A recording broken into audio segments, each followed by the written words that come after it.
जहां यूपी सरकार ने लिया बड़ा फैसला, उद्योग की श्रेणी में शामिल होंगी आईटी कंपनियां। तो औद्योगिक दर पर उपलब्ध कराई जाएगी बिजली। 150 किलोवाट न्यूनतम लोड वाली कंपनियों को लाभ मिलेगा। तो अब तक कॉमर्शियल था आईटी विभाग, लेकिन बिजली बिल में भारी छूट भी दी जाएगी। तो प्रमुख सचिव अनिल सागर ने आदेश इस संबंध में जारी किया है। तो ये बड़ी खबर आपको बता दें, जहां बिजली बिल में भी भारी छूट दी जाएगी। प्रमुख सचिव अनिल सागर ने आदेश जारी किया। इस संबंध में यूपी सरकार ने बड़ा फैसला लिया है। तो उद्योग की श्रेणी में शामिल होंगी आईटी कंपनियां। औद्योगिक दर पर उपलब्ध कराई जाएंगी बिजली।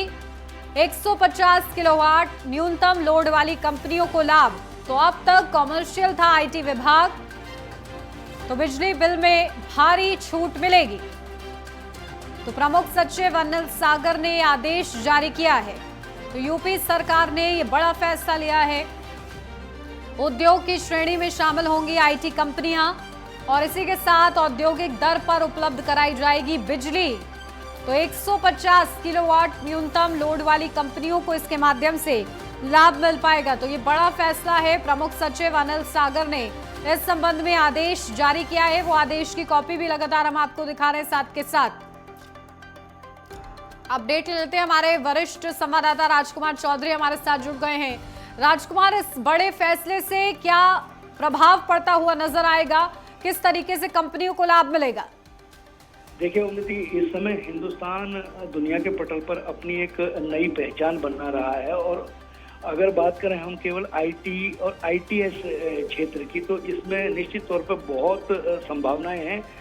प्रधानमंत्री नरेंद्र मोदी भी ये चाहते हैं कि देश जो है समृद्ध रहे, देश सक्षम रहे और आधुनिकता के दौर में देश जो है वो बहुत महत्वपूर्ण दिशा में आगे बढ़े। अगर हम बात करें उत्तर प्रदेश की, तो उत्तर प्रदेश आईटी के क्षेत्र में 5वें स्थान पर माना जाता है।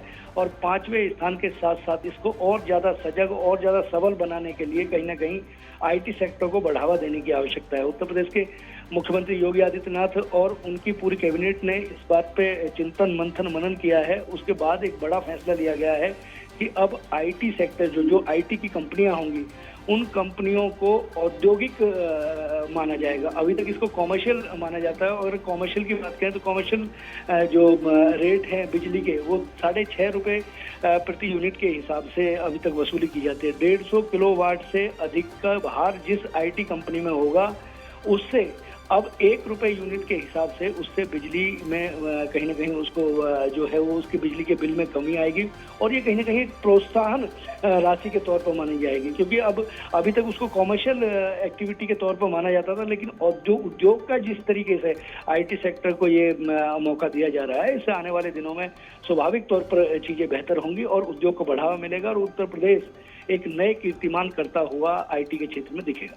बिल्कुल, और जिस तरीके से बिजली के बिल में भी छूट मिलेगी, तो कितनी बड़ी उपलब्धि और कितनी बड़ी राहत ये मानी जा रही कंपनियों के लिए? बिल्कुल, स्वाभाविक तौर पर देखिए, क्योंकि प्रमुख सचिव उत्तर प्रदेश अनिल सागर ने इस आशय के आदेश किए हैं। तमाम जो प्राधिकरण हैं, उन प्राधिकरणों के अध्यक्षों के अलावा और जो रिक्ते हैं, जहां जिन क्षेत्रों में उद्योगों को बढ़ावा देने के लिए प्रयास किए जा रहे हैं, उन क्षेत्रों के लिए सीधे उन क्षेत्रों के जो उन मंत्रालय जो आते हैं उसके अधीन उनके मुख्य सचिवों को सीधा पत्र लिखा गया है। और इससे उन्नति आने वाले दिनों में और बेहतर चीजें होंगी, एक प्रोत्साहन दिया जाएगा। अगर हम केवल उदाहरण के तौर पे जनपद गौतम बुद्ध नगर के नोएडा, ग्रेटर नोएडा की बात कर लें, तो प्रधानमंत्री नरेंद्र मोदी अपने पूरे 10 साल के कार्यकाल के दौरान 9 बार इस क्षेत्र में आए हैं। एक्सपो मार्ट में तमाम तरह की जो मेले हैं वो लगाए जा रहे हैं। उत्तर प्रदेश के मुख्यमंत्री अभी तक अपने कार्यकाल के दौरान तकरीबन 23 बार इस क्षेत्र में आए हैं। तो यहाँ पे एक औद्योगिक हब बनाया जाना है एक आईटी के क्षेत्र में, क्योंकि आज अगर किसी भी दिशा में जाएं तो बिना इंफॉर्मेशन टेक्नोलॉजी के जो है वो कहीं ना कहीं आदमी पंगु दिखता है। इस बात को सरकार ने बहुत बेहतर तरीके से लिया और आने वाले दिनों में जिस तरीके से देश को समृद्ध बनाना है, उसी तरीके से उत्तर प्रदेश को भी एक नया कीर्तिमान देना। आने वाले दिनों में औद्योगिक क्षेत्रों में आईटी क्षेत्र को और ज्यादा छूट देने की योजना भी बनाई जा रही है। बिल्कुल, बहुत शुक्रिया राजकुमार आपका तमाम जानकारी के लिए।